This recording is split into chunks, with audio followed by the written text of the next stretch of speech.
এই যে রঞ্জিত মজুমদার। হ্যাঁ, হ্যাঁ। আমার নাম রঞ্জিত মজুমদার, আমি কল্যাণীতে থাকি। হুম।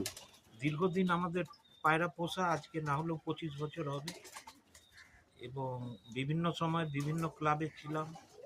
একটু ক্লাবগুলোর নাম একটু বলবেন? হ্যাঁ, যেমনি কাঁচরাপাড়ায় কতগুলো আছে ক্লাব, হালিশহরে আছে, প্লাস পরে যখন রেসিং করলাম তখন সিআরপিসিতে যোগ দিলাম, সেখানেও এখনও আছি সিআরপিসির সঙ্গে, কিন্তু এখন গত 2 বছর পায়রা দিচ্ছি না ক্লাবে।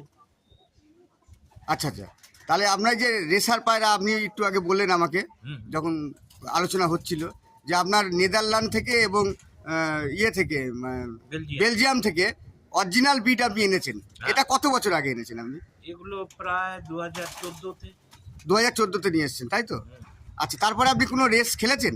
রেস তো খেলেছি আচ্ছা। ক্লাবে।